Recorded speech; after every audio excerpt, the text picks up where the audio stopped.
Bapak Ibu yang terkasih dalam Tuhan, khususnya para wanita terpuji, pagi hari ini ada tema yang diberikan secara nasional, itu disampaikan di seluruh Indonesia, tema yang sama mengenai relationship.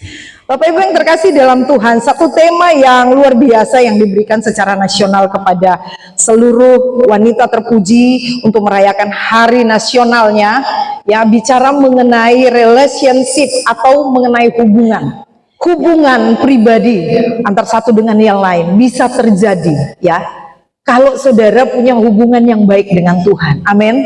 Kalau orang nggak punya hubungan yang baik dengan Tuhan, ya, harus punya dasar. Saya bilang gini, dasar hubungan saudara dengan orang lain karena apa? Saudara punya hubungan yang baik dengan Tuhan. Itu dulu, ya, dasarnya itu dulu, hubungan yang baik dengan Tuhan. Kalau saudara nggak punya hubungan yang baik dengan Tuhan, kalau ada orang yang negur saudara, saudara akan terima sebagai sesuatu, ih kok dia negur saya ya, saya padahal baik-baik aja loh, ya. Tapi kalau kita punya hubungan baik dengan Tuhan, ya, sebagai dasar relationship kita, ya, hubungan yang baik dengan Tuhan, kita udah bangun hubungan baik dengan Tuhan, saya percaya hubungan kita dengan orang lain baik. Hubungan dengan suami baik, hubungan dengan anak baik, hubungan dengan menantu baik, hubungan dengan mertua baik, dengan tetangga baik, dengan orang di kantor baik, di dalam pekerjaan kita baik, di mana Tuhan tempatkan kita untuk melayani itu baik. Karena apa? Dasarnya hubungan kita dengan Tuhan lebih dulu. Tetapi kalau hubungan kita dengan Tuhan tidak baik, nanti orang yang mau hubungi kita curiga dulu, dia hubungi saya karena apa ya? Dia pasti ada maunya nih. Karena apa? Kita sudah dimulai dengan dasar curiga. Karena apa? Hubungan dengan Tuhan aja nggak baik. Kita nggak punya hubungan yang terkoneksi, akrab atau karib dengan Tuhan. Sehingga apa? Ada orang yang mau hubungan dengan kita, mau bersahabat dengan kita, mau teman dengan kita mulai curiga. Jangan-jangan dia deketin saya karena ada maunya. Jangan-jangan dia ini dengan saya karena ada udang di balik batu.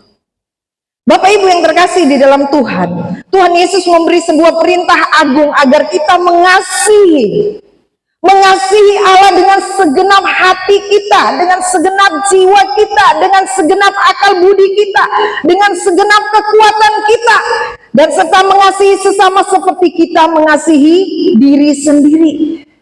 Bapak Ibu boleh buka sebelum kita masuk kepada ayat yang menjadi tema kita. Saya mengundang Bapak Ibu untuk membaca dalam Matius 22. Matius 22 ayat 37 sampai 39. Demikian firman Tuhan. Jawab Yesus kepadanya, kasihilah Tuhan Allahmu dengan segenap hatimu, dan dengan segenap jiwamu, dan dengan segenap akal budimu. Itulah hukum yang terutama dan yang pertama. Dan hukum yang kedua yang sama dengan itu ialah, kasihilah sesamamu manusia seperti dirimu sendiri. Tuhan bilang dasarnya itu adalah hubungan dengan Tuhan. Dasarnya adalah kasih lebih dulu kepada Tuhan. Dan semuanya akan berjalan dengan baik, saudara. Hubungan kita dengan sesama, hubungan kita dengan keluarga, hubungan kita dengan jemaat satu dengan yang lain akan baik. Karena apa? Hubungan kita dengan Tuhan lebih dulu karena kita mengasihi Tuhan. Amin, saudara. Bapak Ibu yang terkasih di dalam Tuhan, perintah ini, perintah untuk saling mengasihi, untuk punya hubungan yang baik itu 100% berbicara tentang hubungan antar pribadi, antar satu manusia, satu orang dengan orang yang lain. Dan tidak salah kalau Tuhan Yesus sukses di dalam hubungan pribadinya dengan Bapaknya. Yang Tuhan Yesus katakan apa? Yang terlebih, yang menjadi poin utama di dalam kedatangannya itu melakukan kehendak Bapa atas hidupnya. Kita didorong untuk punya hubungan pribadi. Mari kita kembali kepada ayat yang menjadi acuan kita pada pagi hari ini dalam 2 Petrus 3 ayat yang ke-18. 2 Petrus 3 ayat 18, 1, 2, 3. Tetapi bertumbuhlah dalam kasih karunia dan dalam pengenalan akan Tuhan dan Juru Selamat kita, Yesus Kristus. Baginya kemuliaan sekarang dan sampai selama-lamanya. Bapak Ibu yang terkasih di dalam Tuhan, bukan satu kebetulan Petrus mengangkat bagian ini dan dikatakan bertumbuhlah dalam kasih karunia. Karena pada saat itu, pada zaman itu, bahkan sampai dengan hari ini, anak-anak Tuhan menemukan atau menemui keadaan yang luar biasa. Ya, kalau Bapak Ibu baca dari ayatnya yang pertama dari pasal 3 mengingatkan mengenai hari Tuhan. Di situ bicara Rasul Petrus mengingatkan bahwa pada zaman akhir atau hari-hari menjelang kedatangan Tuhan Yesus kali yang kedua akan tampil apa saudara? Pengejek-pengejek di akhir zaman. Yang akan mengolok-olok iman kita, yang akan membuat iman kita, halah mana janji mengenai kedatangan Tuhan kali yang kedua. Dan surat Rasul Petrus ini kepada jemaat-jemaat yang ada, dia katakan, tetaplah kuat di dalam imanmu. Pengejek-pengejek itu akan terus hadir. Tetapi apa? Dikatakan di dalam ayatnya yang ke-18. Tetapi bertumbuhlah dalam kasih karunia dan pengenalan. Bertumbuh di dalam kasih karunia.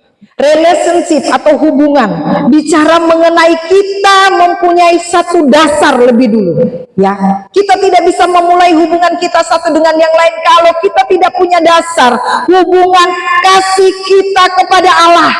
Amin, saudara. Kasih kepada Allah harus menjadi satu dasar yang sungguh di dalam kehidupan kita sehingga kita dapat memulai hubungan kita dengan orang lain. Tanpa curiga, tanpa kita was-was waktu ada hubungan dengan orang lain, tanpa kita merasa nanti kalau dia jahitin saya, nanti kalau dia kasarin saya, nanti kalau dia buat ini kepada saya.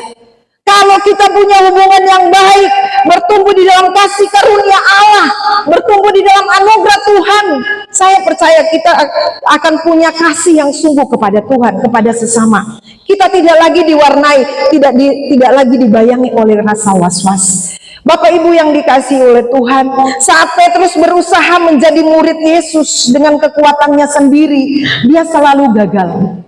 Rasul Petrus menyadari ketika dia memulai hubungan yang baru dengan Tuhan melalui jalur kasih karunia, melalui jalur anugerahnya Tuhan, yang merupakan hadiah, yang merupakan sesuatu yang diberikan secara gratis, secara cuma-cuma, tidak harus membayar.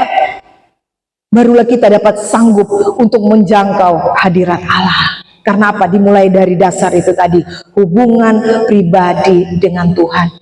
Makanya Rasul Petrus berkata, bertumbuhlah dalam kasih karunia dan pengenalan akan Tuhan Juru Selamat kita, Yesus Kristus. Bertumbuh, sesuatu yang dinamis, sesuatu yang harus terus ada, sesuatu yang harus terus diperbaharui di dalam kehidupan kita. Bapak Ibu yang dikasihi oleh Tuhan, kalau kita mulai atau mencoba untuk mengandalkan hikmat kita, kekuatan kita sendiri, kebenaran kita sendiri, kita akan seringkali cenderung mengalami kegagalan. Karena apa? Kita adalah manusia terbatas. Itu harus dimulai dari dasar kita mengenal Yesus sebagai Tuhan dan Juru Selamat pribadi atas kehidupan kita. Karena Tuhan Maha Baik, Dia adalah Allah yang kuat, Dia adalah Allah yang luar biasa. Dia memberikan kita anugerahnya, Dia memberikan kita kasih karunia-Nya supaya apa? Iman kita tidak goyah. Bapak Ibu boleh baca di ayat yang ke-17 di atasnya dikatakan apa? Dan jangan kehilangan peganganmu yang teguh. Amin, saudara. Makanya tidak salah Rasul Paulus menulis ini kepada kita, bertumbuh dalam kasih karunia. Karena apa? Kasih karunia itulah yang menolong kita untuk tetap teguh di dalam iman kita, pegangan kita di dalam hubungan kita dengan Tuhan. Ya, dunia saat ini sedang bergejolak. Firman Tuhan berkata, akan tampil pengejek-pengejek, akan tampil orang-orang yang menyesatkan, akan tampil nabi-nabi palsu yang membawakan berita-berita, oh di sana ada Mesias, oh di sana ada ini, oh di sana ada Juru Selamat. Tapi kalau saudara teguh dalam hubungan saudara dengan Tuhan, saudara tidak akan mudah tergoyahkan. Jadi poin yang pertama adalah bertumbuh di dalam kasih karunia Tuhan atau anugerahnya. Poin yang kedua, kita harus bertumbuh di dalam pengenalan akan Tuhan dan Juru Selamat kita. Kata pengenalan di sini yang dimaksud bukan hanya sekedar tahu. Bicara mengenai keintiman, saudara. Bicara mengenai sesuatu yang mendasar. Ya. Suatu pengenalan yang dalam. Kata pengenalan di sini yang dimaksudkan oleh Rasul Petrus di sini punya arti bahwa kita kenal pribadi seseorang sebagai akibat atau hasil dari sebuah hubungan pribadi yang erat dan intim dengan dia. Ya, kata yang dipakai, saya minta maaf sedikit pakai kata Yunani, bahasa Yunani, ginosko, yang artinya mengenal lebih dalam, mengenal secara pribadi. Jadi hubungan itu bisa terjadi kalau ada sesuatu yang mendasari hubungan itu, karena kita mau membangunnya atas dasar kasih. Makanya Rasul Petrus menasihatkan kepada jemaat Tuhan, bertumbuhlah, punyalah hubungan yang intens dengan Tuhan, punyalah hubungan yang luar biasa dengan Tuhan. Jangan hanya karena perlu kepada Tuhan baru datang kepada Tuhan, hanya karena ada kebutuhan lalu saudara datang kepada Tuhan. Jangan karena saudara perlu disembuhkan dari sakit baru datang kepada Tuhan. Punyalah hubungan yang mendasar setiap hari, kalau bisa setiap jam, punya hubungan pribadi dengan Tuhan. Kita harus mengorbankan waktu kita. Kita harus mengorbankan ego kita. Kita harus mengorbankan keberadaan diri kita secara pribadi untuk mulai satu hubungan. Memulai sebuah hubungan perlu pengorbanan. Amin saudara. Kalau saudara mau bertumbuh, saudara mau kuat di dalam iman saudara, di dalam hubungan saudara satu dengan yang lain, tidak kehilangan pegangan, tidak kehilangan iman saudara, mulailah hubungan pribadi saudara dengan Tuhan. Amin. Hanya itu yang akan menolong kita untuk menjadi kuat di akhir-akhir zaman ini.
Saudara, pulanglah dengan damai sejahtera Allah yang berlimpah-limpah, dan kekuatan Allah yang berlimpah-limpah akan menopang kehidupan saudara dan saya, dan berkat-berkat jasmani yang berlimpah-limpah akan memelihara kehidupan saudara dari hari ini sampai Maranatha. Semua ini kami terima di dalam persekutuan dengan Allah Bapa dan Putranya yang tunggal, Yesus Kristus Tuhan kita, dan Roh Kudus menjamin saudara dan saya akan menikmati setiap janji-janji Allah. Di dalam nama Tuhan Yesus, yang percaya boleh katakan